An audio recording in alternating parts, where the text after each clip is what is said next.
The Cold War wasn't just fought in back rooms and on battlefields. It crept into living rooms, cinemas, and every shadowy corner of British culture. Paranoia wasn't just a theme, it was an atmosphere you could feel, like damp fog rolling in from the Thames. Some filmmakers captured that atmosphere so well, their work still makes you glance over your shoulder. But which British films truly bottled that Cold War tension? Let's start peeling back the celluloid and see just how deep the mistrust went. The War Game, 1966. When the BBC commissions a drama, you expect polite dialogue, maybe a tea break, not something so chilling it gets locked away for nearly 20 years. Yet, that's exactly what happened with The War Game. Written and directed by Peter Watkins, it's a pseudo-documentary imagining what would happen if a nuclear bomb hit Britain during the height of the Cold War. And it doesn't flinch. Shot in stark black and white, the film mixes real civil defense statistics, non-professional actors, and haunting realism. It shows the firestorms, the mass casualties, the chaos in the streets when food runs out, and the state's chillingly efficient martial law. Watkins wasn't guessing, he based it on actual government plans for nuclear attack response. That accuracy was exactly the problem. Officially, the BBC said it was too horrifying for public broadcast. Unofficially, Prime Minister Harold Wilson's government didn't want panic on a national scale. Pressure was applied, and the film was shelved. But it didn't disappear. It won the 1967 Academy Award for Best Documentary, ironic, considering it wasn't technically a documentary at all, and quietly screened in film clubs and overseas. When it finally aired on British TV in 1985, Cold War tensions were spiking again. The public reaction proved the BBC's fears hadn't aged. Even decades later, critics still call it one of the most realistic depictions of nuclear war ever made. The War Game wasn't just a movie, it was a warning the government wasn't ready for you to hear. Threads, 1984. If The War Game was the punch you didn't see coming, Threads was the one that knocked you flat and left you gasping. Produced by the BBC and directed by Mick Jackson, Threads follows ordinary people in Sheffield as a nuclear strike turns their world, and the country, into a nightmare. But this isn't Hollywood spectacle. There are no rousing speeches, no heroic rescues, just the slow, grim unraveling of civilization. It's filmed like a documentary, and that's what makes it hit so hard. The script dives into the mechanics of nuclear fallout, radiation sickness, food shortages, the collapse of law and order. The imagery is relentless. Children wandering in rags, cities reduced to rubble, survivors barely able to speak after years of trauma. Every shot feels like it was pulled from a classified training reel no one was supposed to see. When it aired on BBC Two in September 1984, the effect was immediate. Phone lines jammed with distressed viewers. Hospitals reported spikes in anxiety attacks. Politicians questioned whether it should have been broadcast at all. The BBC aired it once, then quietly put it on the shelf for years. What set Threads apart wasn't just its horror, it was its accuracy. Jackson consulted real government civil defense plans, right down to the Protect and Survive manuals. Even Stanley Kubrick reportedly found it more disturbing than America's The Day After. Nearly 40 years on, Threads still has the power to make even the most jaded viewer stare blankly at the screen after the credits roll. It didn't just nail Cold War paranoia, it branded it into the national memory. Defense of the Realm, 1985. What starts as a routine political scandal quickly turns into a web of secrets in defense of the realm, a political thriller that feels like it could have been pulled straight from real headlines. Journalist Nick Mullen, played by Gabriel Byrne, stumbles on a story about an MP accused of spying for the Soviets. At first, it looks like a career-making scoop, but the deeper he digs, the more the truth starts to look dangerous, not just for the MP, but for Mullen himself. This isn't a spy caper with fast cars and tuxedos. It's a slow, suffocating descent into the machinery of state secrecy. Director David Drury captures London in muted, almost sickly tones, where even daylight feels like it's hiding something. Every conversation seems coded. Every friendly face could be a handler. Mullen's investigation leads to missing witnesses, mysterious accidents, and the creeping realization that some stories are buried for a reason. The paranoia here isn't just Cold War bluster, it's personal. The film shows how governments can close ranks, manipulate the press, and destroy anyone who gets too close to the truth. The title itself plays like a bitter joke. The realm is defended, sure, but at the cost of transparency, justice, and maybe even lives. When it released in the mid-80s, the timing was perfect. Britain was deep in the Thatcher years, and public distrust of official narratives was high.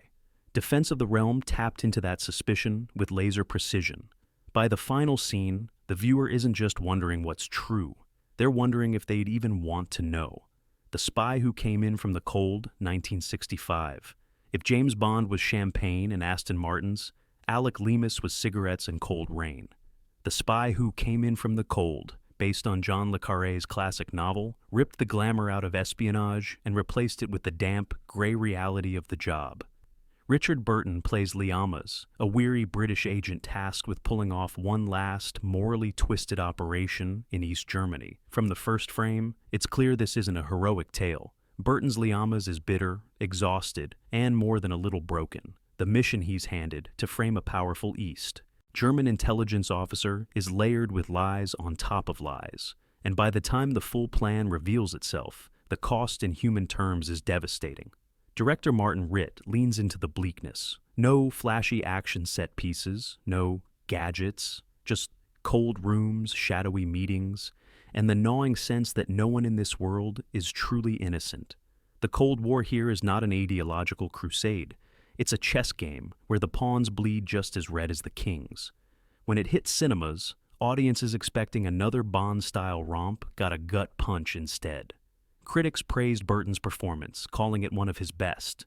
But the real star is Le Carré's unsparing vision of espionage.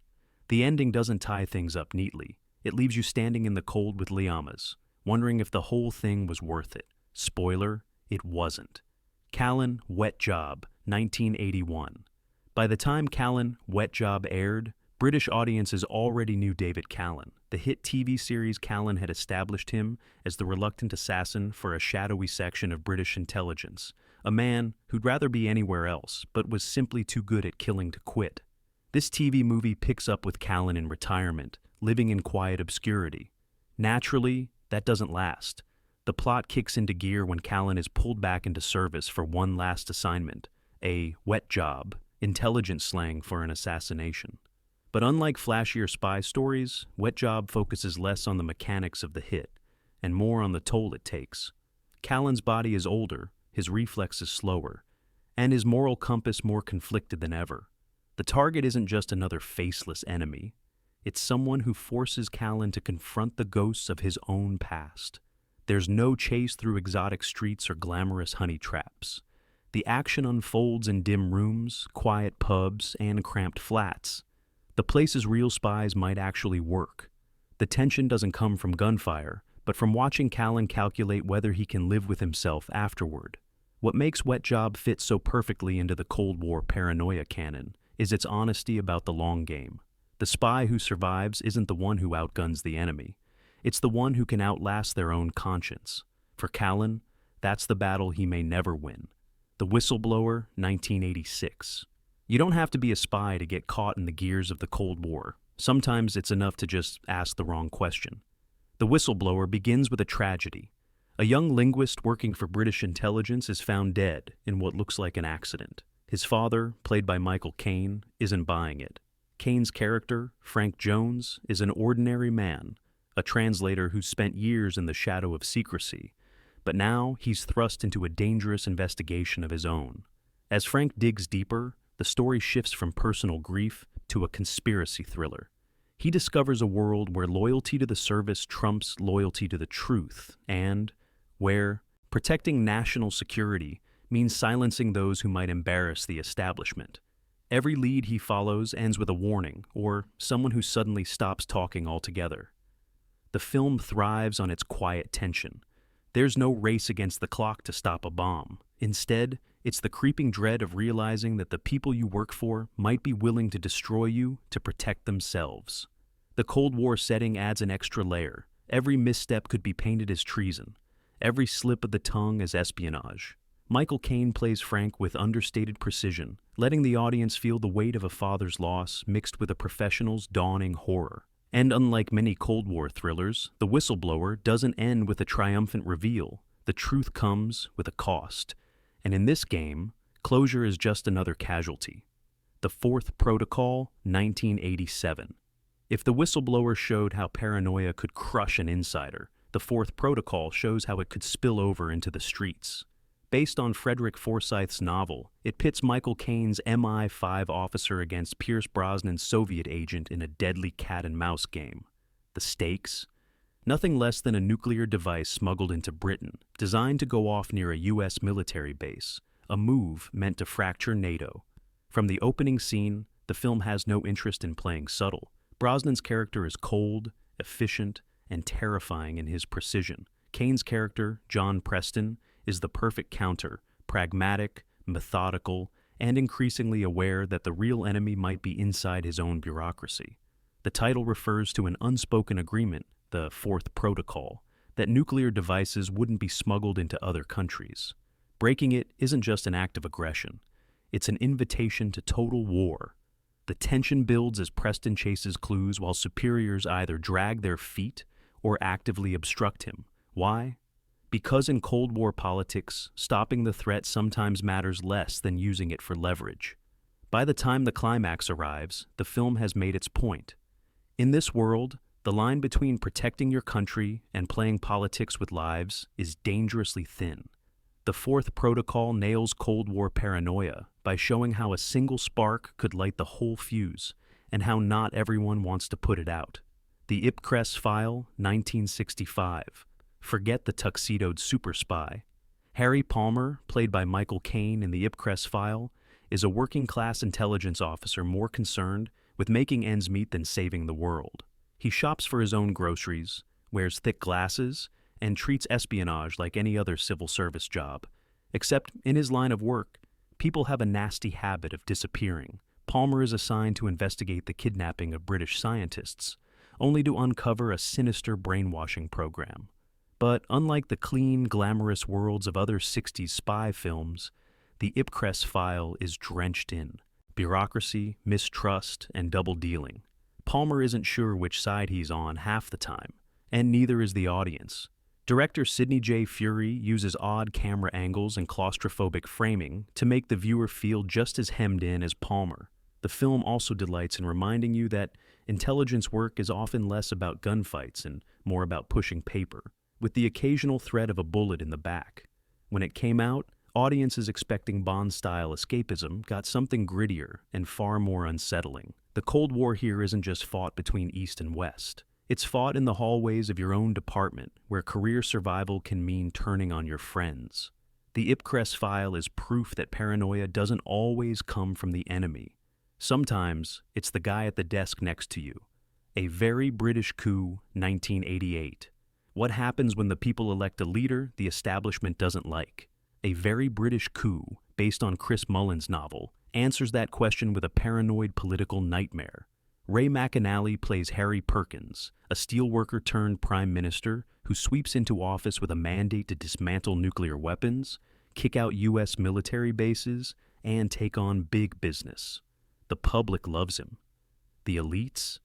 Not so much. From the first episode, you can feel the knives sharpening. Civil servants drag their feet. Intelligence agencies whisper about national security concerns. Media barons launch smear campaigns. Foreign governments start leaning hard. Perkins isn't up against a political opposition. He's up against the entire machinery of the state, a web of old boys networks and shadowy deals designed to keep Britain's course unaltered no matter what voters say. The paranoia isn't in dark alleys or coded messages, it's in polite meetings, leaked memos, and smiling betrayals.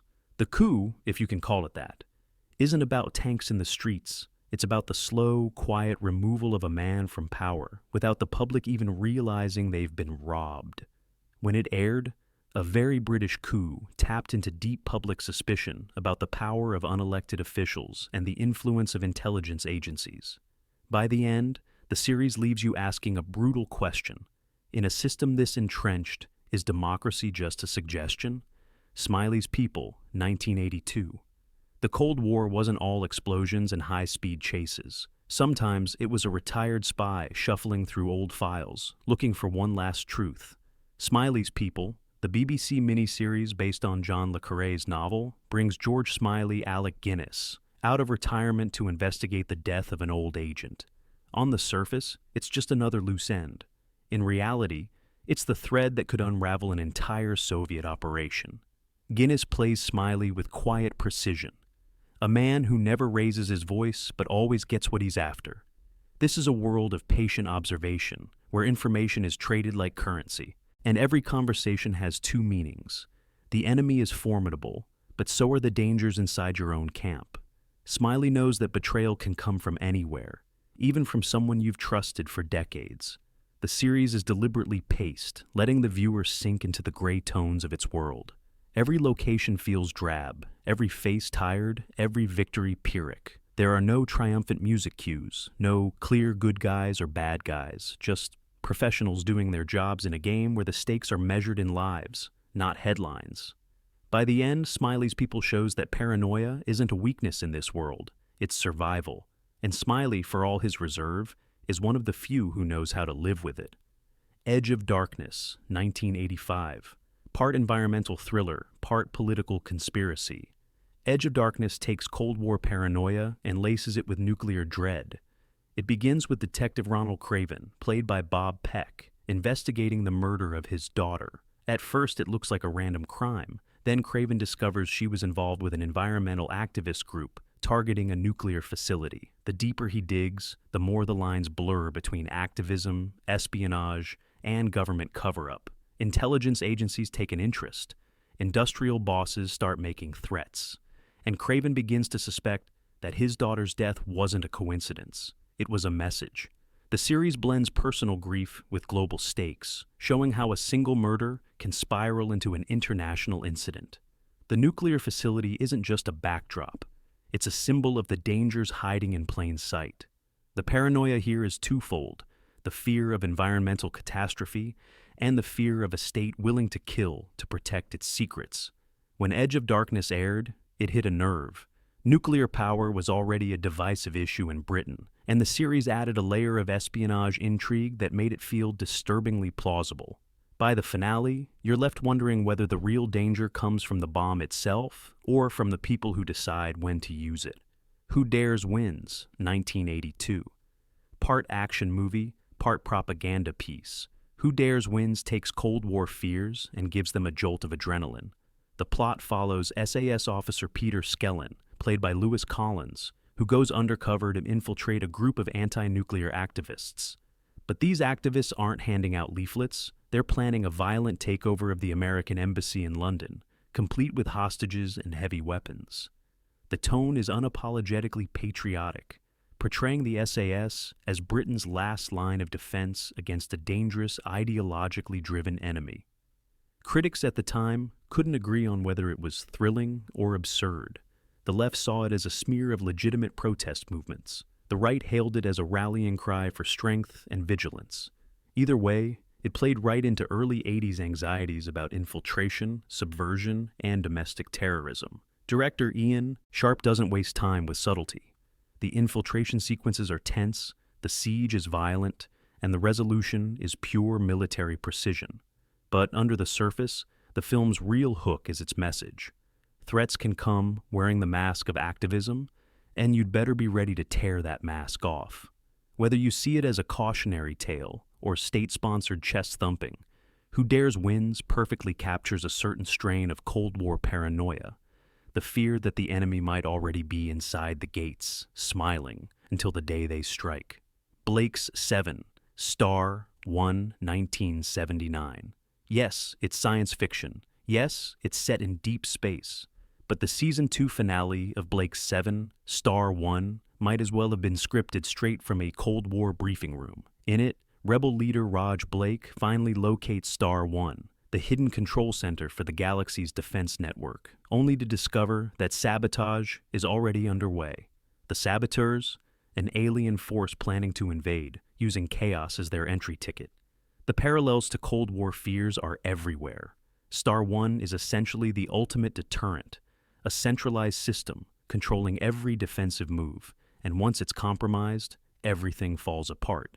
The distrust between allies, the fear of betrayal from within, and the idea of an unstoppable enemy crossing the border all echo the geopolitical tensions of the 1970s.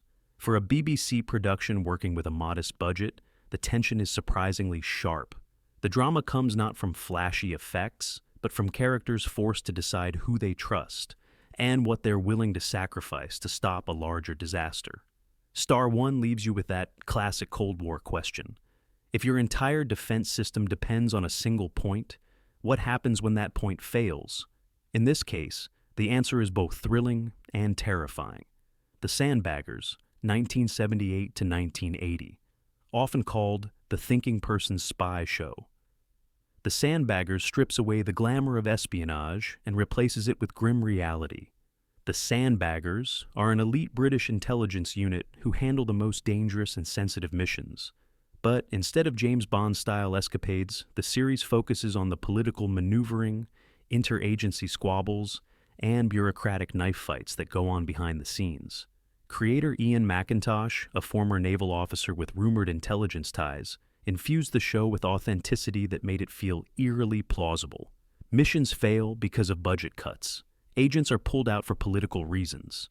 Every operation is a gamble, not just with lives, but with careers and international stability. The Cold War here isn't a battle of ideology so much as a chess game where pawns get sacrificed and the kings rarely move. The paranoia is constant. Every ally could be an informant. Every mission could be a setup. What makes the Sandbaggers unforgettable is its refusal to sugarcoat anything. There's no big victory lap at the end of an episode, no guarantee the good guys even achieve their objective. And in the ultimate twist of real-life mystery, McIntosh himself vanished in a plane over Alaska in 1979, fueling speculation worthy of his own scripts. Secret State, 2012. Secret State might be set after the Cold War, but it pulses with the same mistrust and power plays that defined it. Gabriel Byrne stars as Tom Dawkins, a reluctant deputy prime minister who's pushed into leadership after a devastating industrial explosion kills dozens. At first, Dawkins seems like the right man to steady the ship, but as he starts probing the disaster, he finds more than negligence. He uncovers a corporate cover-up, woven tightly into the government, the military, and foreign interests. Every layer he peels back reveals another door that someone is desperate to keep locked. The paranoia is palpable.